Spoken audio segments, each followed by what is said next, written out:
CM Dhami ने दी रुद्रप्रयाग जनपद को सौगात। करोड़ों की विकास योजनाओं का हुआ शिलान्यास। राज्य को आगे बढ़ाने को संकल्पित धामी सरकार।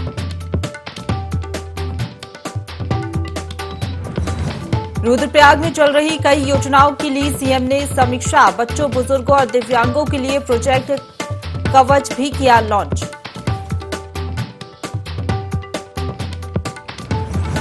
भारी बारिश में लोगों के बीच पहुंचे सीएम धामी। जनता से लिया फीडबैक। कहा, राज्य के विकास के लिए जनता का साथ है जरूरी।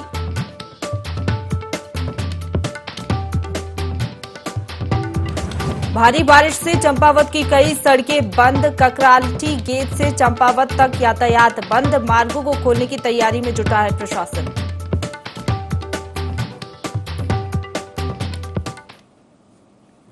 नमस्कार, देवभूमि लाइव देख रहे हैं आप। आपके साथ मैं हूं प्रशंसा। बुलेटिन की शुरुआत करेंगे देहरादून की बड़ी खबर के साथ, जहां दून अस्पताल में भर्ती की लाइन अब खत्म होगी। अब ऑनलाइन पंजीकरण हो सकेगा। अस्पताल में ओपीडी का पर्चा बनाने के लिए मरीजों को परेशान नहीं होना पड़ेगा। दून चिकित्सालय में ऑनलाइन पंजीकरण की नई व्यवस्था इसी हफ्ते से शुरू की जाएगी। तो मुख्यमंत्री धामी ने पिछले दिनों ऑनलाइन पंजीकरण की घोषणा की थी और अब उस पर अमल लाया जाएगा। सभी सरकारी अस्पतालों की ओपीडी में ऑनलाइन पंजीकरण करने की घोषणा सीएम धामी ने की थी।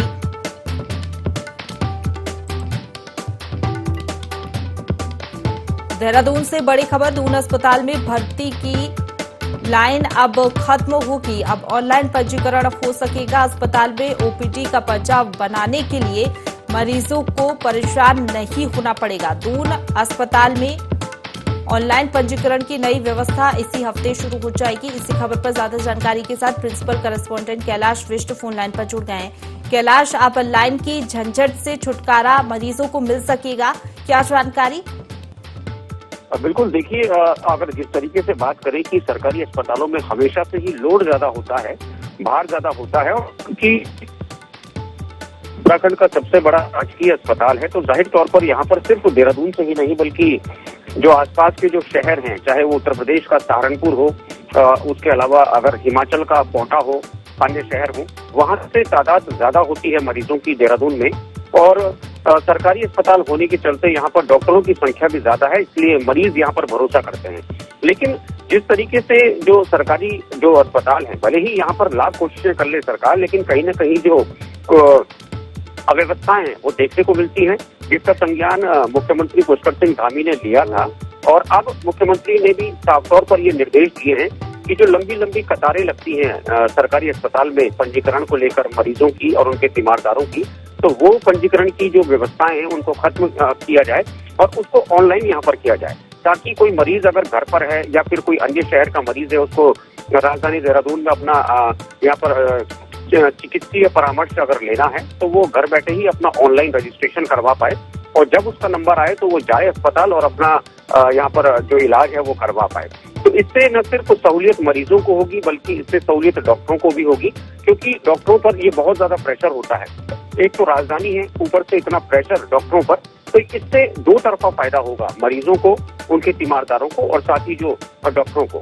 उसके अलावा प्रशंसा, मैं आपको ये जानकारी दे दूं कि सिर्फ देहरादून ही नहीं बल्कि जितने भी बड़े सरकारी अस्पताल हैं उत्तराखंड में, उन तमाम अस्पतालों में अब ऑनलाइन पंजीकरण की सेवा शुरू होने वाली है और इसी हफ्ते से ये शुरुआत की जाएगी। क्योंकि मुख्यमंत्री ने जब बीते दिनों दून अस्पताल का निरीक्षण किया था, तो उस दौरान उन्होंने कई खामियां पाई थी। चाहे वो, हालांकि उन्होंने खाना भी वहां पर खाया था और कहा था कि जो ये गुणवत्ता है खाने की, इसको बरकरार रखा जाए। तो यही चीजें अब आगे भी रहने वाली हैं। बिल्कुल कैलाश, ऑनलाइन पंजीकरण की सेवा जो रहेगी वो कैसे मरीजों को मिल पाएगी, इसका लाभ कैसे लोग ले सकेंगे, कोई जानकारी इसको लेकर? देखिए, ये जो सुविधा है, ये सुविधा इसी हफ्ते से बहाल होने जा रही है और इसका जो ट्रायल है वो ट्रायल आज से ही यहाँ पर शुरू हो रहा है। और ट्रायल में कोई खामियां आती है तो जल्द ही उसको सुधारीकरण किया जाएगा, क्योंकि जब भी किसी चीज की शुरुआत होती है प्रशंसा, तो जाहिर तौर पर कहीं ना कहीं खामियां पाई जाती हैं। तो आज प्रशासन जो दून अस्पताल का जो प्रशासन है वो इसको शुरू, माफ कीजिएगा, कल से इसकी शुरुआत होगी। आज क्योंकि रविवार है तो कल से इसकी शुरुआत होगी और एक हफ्ते के भीतर ही देखा जाएगा कि कहाँ पर कमियां आ रही हैं, कहाँ पर खामियां हैं। उन खामियों को दूर करने के लिए 1 हफ्ते का समय यहाँ पर लिया है दून अस्पताल प्रशासन ने। तो जाहिर तौर पर 1 हफ्ते के बाद की जो व्यवस्थाएं होंगी वो दुरुस्त नजर आएंगी। बिल्कुल कैलाश, सरकार की पहल काफी सराहनीय है, लेकिन हम कई बार देखते हैं कि कुछ लोग इतने पढ़े लिखे नहीं होते, उनको मालूमात नहीं होती कैसे ऑनलाइन रजिस्ट्रेशन पंजीकरण करना होता है। तो उन लोगों को कैसे जागरूक किया जाएगा, क्योंकि जानकारी के अभाव में सुविधाओं का ऐसे में लाभ भी कुछ लोग नहीं ले पाते हैं। बिल्कुल, देखिए ये बहुत महत्वपूर्ण आपने सवाल उठाया है और जाहिर तौर पर यहाँ पर जो प्रचार प्रसार की जो बात है, यही मुख्यमंत्री ने कहा है कि जो ग्रामीण अंचलों में जो लोग रहते हैं उनको इस चीज की दिक्कत आएगी। तो उसके लिए दून अस्पताल प्रबंधन द्वारा यहाँ पर जो प्रचार प्रसार है उसको यहाँ पर किया जाएगा और कोशिश उनकी यही रहेगी कि जो चाहे वो इलेक्ट्रॉनिक मीडिया के माध्यम से हो, प्रिंट के माध्यम से हो या फिर रेडियो संचार के माध्यम से हो, तो तमाम लोगों को ये जानकारी दी जाएगी कि किस तरीके से आपको अपना ऑनलाइन रजिस्ट्रेशन करवाना है, ताकि आने वाले समय में किसी भी मरीज को और उसके तीमारदार को कोई दिक्कत ना हो। जी चलिए, आप बने रहिए हमारे साथ कैलाश, आगे भी आपसे जानकारी लेंगे।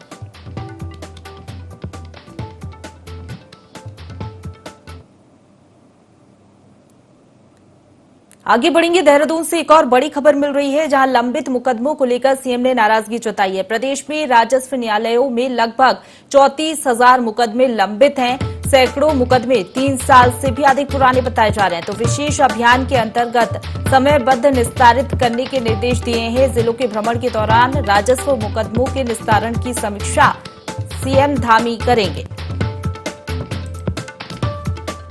इसी खबर पर ज्यादा जानकारी के साथ हमारे साथ प्रिंसिपल करेस्पॉन्डेंट कैलाश विश्व फोन लाइन पर बने हुए हैं। कैलाश, लंबित मुकदमों पर अब सीएम धामी ने नाराजगी जताई है, सख्त तेवर सीएम के दिखाई दिए हैं, क्या दिशा निर्देश सीएम ने दिए हैं? देखिए, ये जो लंबित मामले हैं राजस्व के, ये आज से नहीं बल्कि सालों से चल रहे हैं। किसी का जमीन का आपसी जो लड़ाई का मुकदमा है, किसी का आपस में परिवार का जो गृह कलेश है उसका मुकदमा है। तो जितने भी प्रॉपर्टी से जुड़े मामले हैं और जो राजस्व के अंतर्गत आते हैं, यानी जिसमें डीएम, एसडीएम, तहसीलदार और पटवारी इन्वॉल्व हैं, तो इन चीजों को लेकर अब मुख्यमंत्री ने साफ तौर पर कहा है कि जो 34,000 से ज्यादा मुकदमे इस वक्त जो न्यायालयों में जो इस वक्त लंबित हैं, चाहे वो एसडीएम कोर्ट हो, डीएम कोर्ट हो या फिर जो निचली जो तबके के जो अधिकारी हैं, तहसीलदार और पटवारी, इनमें अगर किसी भी तरह का कोई भी अगर केस होता है तो उसको तुरंत यहाँ पर निपटाया जाए। क्योंकि लगातार शिकायतें आ रही थी कि सालों से मुकदमे चल रहे हैं लेकिन उन मुकदमों की सुनवाई नहीं है। कहीं पर पटवारी या कहीं पर कानून को तहसीलदार द्वारा सेटिंग कर ली जाती है, सेटिंग गटिंग का जो खेल है अन्य लोगों से, और जो वाकई में जो लोग जमीनों के मालिक हैं, प्रॉपर्टी के मालिक हैं, उन लोगों को उनका हक नहीं मिल पाता। तो मुख्यमंत्री अब साफ तौर पर कह चुके हैं कि ऐसे सेटिंग गटिंग के खेल को तुरंत खत्म किया जाए। उसमें चाहे डीएम की अध्यक्षता में यहाँ पर बैठकें आउट हो, उन बैठकों को जल्द आउट किया जाए। जहाँ पर डीएम की उपलब्धता नहीं है वहाँ पर एसडीएम कोर्ट में इन मामलों को फौरी तौर पर निस्तारित किया जाए। और जो 1064 जो नंबर है, जो भ्रष्टाचार के लिए यहाँ पर दिया गया था नंबर, उस नंबर के लिए भी मुख्यमंत्री ने कहा है कि उस नंबर का इस्तेमाल हो सकता है अगर कोई अधिकारी काम नहीं कर रहा हो या फिर कोई अधिकारी सुनवाई नहीं कर रहा हो, ताकि ऐसे अधिकारियों और ऐसे कर्मचारियों के खिलाफ कार्रवाई की जा सके जो लोग काम नहीं कर रहे हैं या फिर जो लोग रिश्वत मांग रहे हैं। तो जाहिर तौर पर नाराजगी स्वाभाविक भी है क्योंकि सालों से मामले लंबित है प्रशंसा, और सख्ती इस वक्त मुख्यमंत्री ने दिखाई है। क्योंकि 2 दिन पहले मुख्यमंत्री ने जो प्रमुख मुख्य सचिव है उनकी अध्यक्षता में एक बैठक ली थी, जिसके बाद ये सख्त निर्देश दिए गए हैं कि इन मामलों को त्वरित यहाँ पर निस्तारित किया जाए। जी चलिए, बहुत शुक्रिया आपका हमारे साथ जुड़ने के लिए और तमाम जानकारी के लिए कैलाश।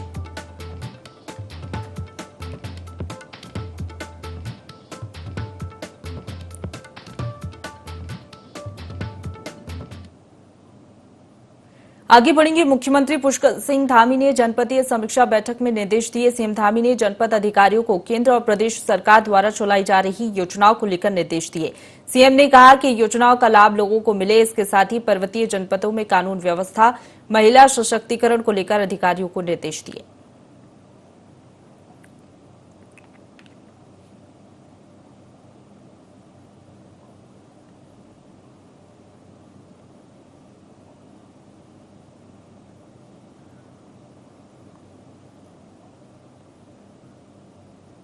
आगे बढ़ेंगे। सीएम पुष्कर सिंह धामी रुद्रप्रयाग दौरे पर पहुंचे। यहां वे भारी बारिश के बावजूद सैर पर निकले। इस दौरान उन्होंने स्थानीय लोगों और यात्रियों से बातचीत कर जन हितैषी योजनाओं की जमीनी स्थिति और सरकार का फीडबैक लिया, साथ ही उनकी समस्याएं भी सुनी। बता दें कि सीएम धामी अक्सर अपने दौरे के दौरान जनता से रूबरू होते हैं और इस बार भी जनता से रूबरू होते हुए उन्होंने लोगों से बातचीत की और सरकार की योजनाओं का फीडबैक लिया।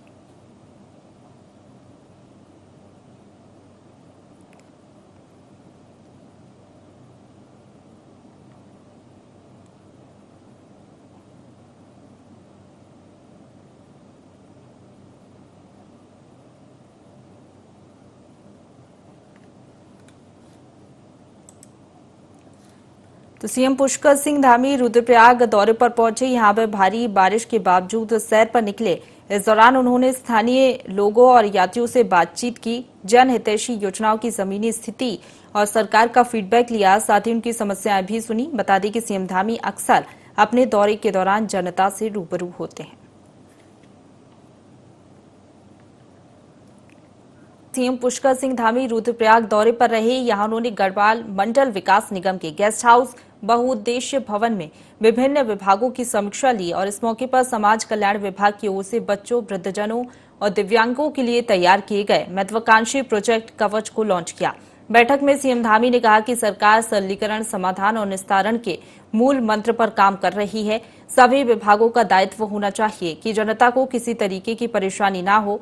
साथ ही उन्होंने तहसील दिवस के नियमित आयोजन पर भी जोर दिया और इन्हें ज्यादा प्रभावशाली बनाने के साथ बीडीसी के बैठकों में जिलाधिकारी, मुख्य विकास अधिकारी सहित अन्य उच्च अधिकारी को शामिल होने के भी निर्देश दिए। उन्होंने ग्राम दिवस और ग्राम सभा के आयोजन पर भी जोर दिया।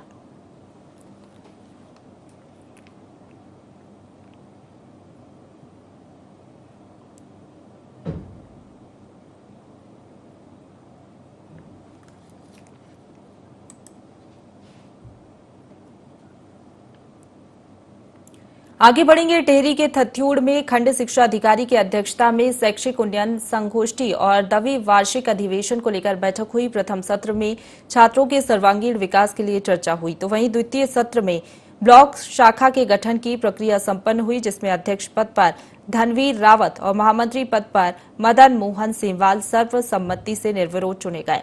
इस दौरान नवनिर्वाचित महामंत्री मदन मोहन सेमवाल ने कहा कि मेरे पूर्व के कार्यकाल में जो मामले अभी शेष हैं उनका जल्द ही निस्तारण किया जाएगा। मेरे लिए शिक्षकों के साथ साथ छात्र छात्राओं के हित भी सर्वोपरि हैं।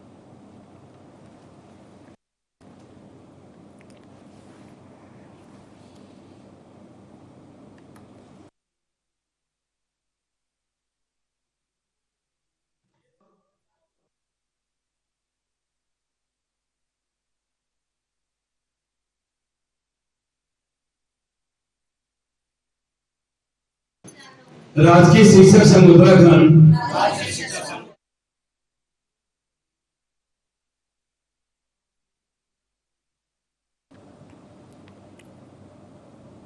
आगे बढ़ेंगे। उधम सिंह नगर के जसपुर में पुलिस प्रशासन आगामी त्योहारों को लेकर अलर्ट हो गया है। त्योहारों के दौरान शांति व्यवस्था बनाए रखने को लेकर काशीपुर अपर पुलिस अधीक्षक के नेतृत्व में फ्लैग मार्च निकाला गया। ये मार्च कोतवाली थाना से शुरू होकर शहर के विभिन्न मार्गों से होते हुए बाजार चौक जाकर खत्म हुआ। इस दौरान पुलिस अधीक्षक ने लोगों से शांतिपूर्ण तरीके से त्योहार मनाने की अपील की, साथ ही उपद्रव मचाने वालों पर सख्त कानूनी कार्रवाई की भी बात कही। तो आगामी त्योहारों को लेकर पुलिस अलर्ट मोड पर है। पुलिस ने फ्लैग मार्च निकाला, लोगों से शांतिपूर्ण तरीके से त्योहार मनाने की अपील की है। वहीं उपद्रव मचाने वालों पर सख्ती से कार्रवाई की जाएगी। 9 और 10 अक्टूबर को जो आगामी त्यौहार हैं हमारे, और उसमें त्योहारों में जो जुलूस और शोभा यात्राएं निकलेंगी, इसमें कानून व्यवस्था बनी रहे, शांति व्यवस्था बनी रहे, इसके लिए पूरे शहर में आज जुलूस निकाला गया है और सभी लोगों को आगाह किया है कि कानून व्यवस्था की स्थिति को बनाए रखेंगे। किसी भी तरह का कोई उपद्रव या कोई इस तरह की कोई गतिविधि करता है, गड़बड़ी की कोई आशंका है या कोई ऐसे कार्रवाई कोई करता है, तो उसके विरुद्ध कठोर दंडात्मक कार्रवाई की जाए। तो आगामी त्योहारों को लेकर बैठक हुई और फ्लैग मार्च पुलिस ने निकाला और पुलिस ने लोगों से अपील की है कि शांतिपूर्ण तरीके से त्योहार मनाएं। वहीं उपद्रव मचाने वालों पर भी सख्ती से कार्रवाई होगी। पुलिस अधीक्षक के नेतृत्व में फ्लैग मार्च निकाला गया। विभिन्न सड़कों से होते हुए ये फ्लैग मार्च निकला। इसमें तय किया गया कि शांतिपूर्ण तरीके से त्योहार मनाया जाए और किसी भी तरीके का अशांतिपूर्ण वातावरण न हो। आगे बढ़ेंगे। चंपावत में लगातार बारिश के कारण सड़क मार्ग विभिन्न स्थानों में बंद हो गए हैं। 9 राष्ट्रीय राजमार्ग टनकपुर से घाट के बीच बारिश के कारण बंद हैं। अनेक स्थानों पर मलबा आ गया है, जिस कारण यातायात को पूर्ण रूप से बंद कर दिया गया है। मार्गों को खोलने के लिए मशीनें तैनात की गई हैं। मार्ग को खोलने के प्रयास किए जा रहे हैं। वहीं मार्ग बंद होने के कारण मार्ग में फंसे यात्रियों के ठहरने के लिए जिला प्रशासन व्यवस्था कर रहा है।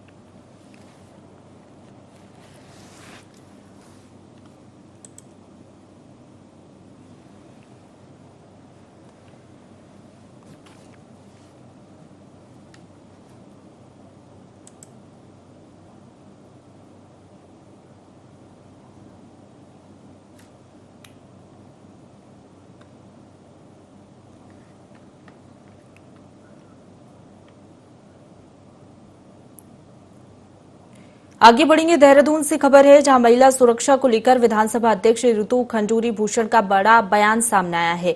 उन्होंने कहा कि अंकिता भंडारी हत्याकांड के बाद राज्य में महिला सुरक्षा को लेकर कड़े कानून बनाए जाने चाहिए। वहीं महिलाओं के साथ हुई दुर्घटनाओं पर त्वरित कार्रवाई होना चाहिए। इसके अलावा महिला सुरक्षा को लेकर एक ऐप होना चाहिए, जिससे महिलाओं का संपर्क अधिकारियों से तुरंत हो सके। साथ ही उन्होंने कहा कि कड़े कानून के साथ साथ समाज को भी अपनी जिम्मेदारी समझनी चाहिए।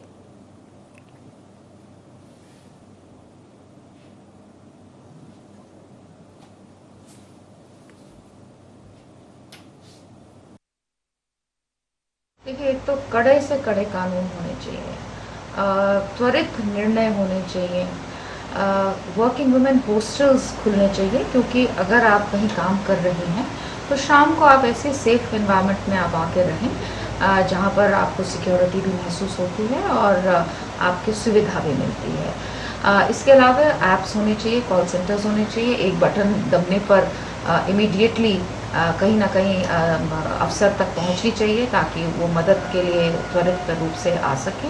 ऐसी बहुत सारी चीज़ें। इसके अलावा जैसे मैं बार बार कहती हूँ, दोबारा कहूँगी, काटिएगा मत इसे मीडिया में, कि हमें समाज को बदलना है। संस्कार लाइए, अपने बेटों को सिखाइए, घर में सिखाइए कि आपको महिला का सम्मान करना है। अगर वो किसी चीज़ को मना करती है, नो मीन्स नो, ये चीज़ें हमें सिखानी होंगी अपने बच्चों को। उत्तराखंड विधानसभा अध्यक्ष ऋतु खंडूरी हरिद्वार दौरे पर पहुंची। यहां उन्होंने कनखल स्थित जगत गुरु शंकराचार्य स्वामी राजेश्वर आश्रम महाराज के आश्रम में जाकर उनका आशीर्वाद लिया। इस मौके पर महाराज ने उन्हें विधानसभा अध्यक्ष को प्रदेश की प्रथम महिला बनने पर शुभकामनाएं दी। दोनों के बीच प्रदेश के विकास समेत कई महत्वपूर्ण विषयों पर चर्चा हुई। इसके बाद उन्होंने महामंडलेश्वर ब्रह्मलीन स्वामी प्रकाशानंद महाराज की मूर्ति पर माल्यार्पण कर उन्हें श्रद्धांजलि अर्पित की और भंडारे में प्रसाद भी लिया।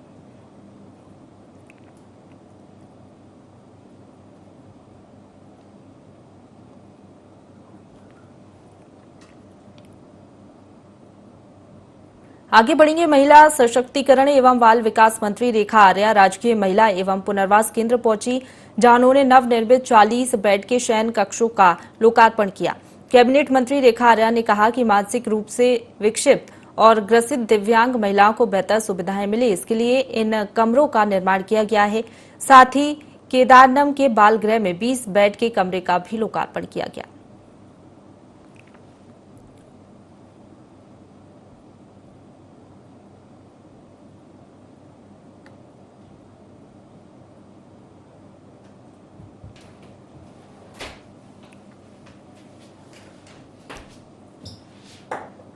लालकुआं में सेंचुरी पेपर मिल के श्रमिकों का स्थायी नियुक्ति की मांग को लेकर धरना जारी है, जिन्हें अब नेता प्रतिपक्ष यशपाल आर्य के बाद भाजपा नेताओं का समर्थन मिलने लगा है। भाजपा के ही पूर्व विधायक नवीन दुमका लगातार 2 दिन तक अपना समर्थन देते हुए धरने पर बैठे हुए हैं। मिल प्रबंधक के इस रवैये से श्रमिकों में भारी आक्रोश बना हुआ है। वहीं 5 दिनों से आमरण अनशन पर बैठे पुनीत जोशी को प्रशासन ने अस्पताल में भर्ती करवाया, जिसके बाद दूसरे आंदोलनकारी ललित प्रसाद ने आमरण अनशन शुरू कर दिया।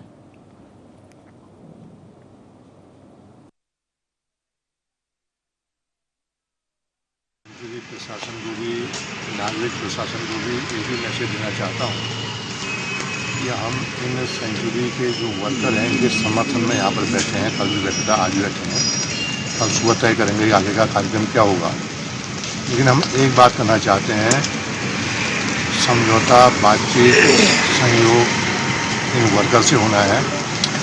हम सब लोग आज जो हैं और कल यहाँ पर बहुत सारे अलग अलग क्षेत्रों के जनप्रतिनिधि आए हुए थे।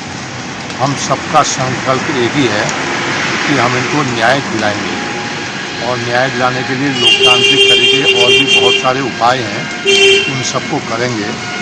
सेंचुरी की जीत जो है उसको कोई नहीं सुनेगा, उनके वर्कर की बात को कोई नहीं सुनेगा।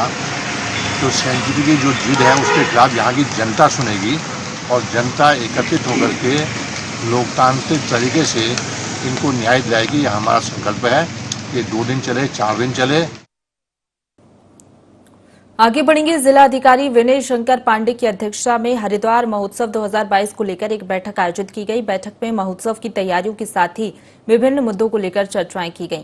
वहीं सभी अधिकारियों से चर्चा करने के बाद जिलाधिकारी ने कहा कि महोत्सव आगामी 5 से 10 दिसंबर के बीच आयोजित किया जा सकता है। उन्होंने कहा कि महोत्सव के संबंध में अगले सप्ताह फिर से बैठक आयोजित की जाएगी, जिसमें सभी पहलुओं पर विचार करते हुए आज की बैठक में हुए विचार विमर्श को आगे बढ़ाते हुए अगली रणनीति तय की जाएगी।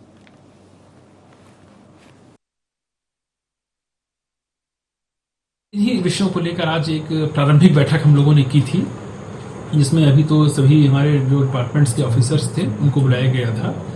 एक हम लोगों ने एक डिस्कशन लेवल पर इसको भी किया है। 2-3 निर्णय हम लोगों ने अभी इसमें जो लिए हैं।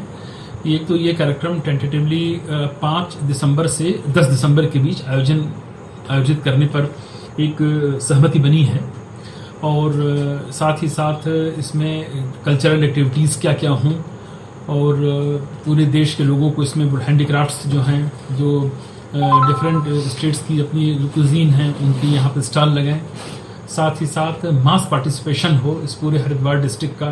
सभी यंगस्टर्स हों, चाहे ओल्ड एज के लोग हों, हमारी महिलाएं हों, सभी का इसमें अच्छा प्रतिभाग हो। लोग इस 5 या 6 दिन के इस पूरे कार्यक्रम को एक उत्सव के रूप में मनाएं।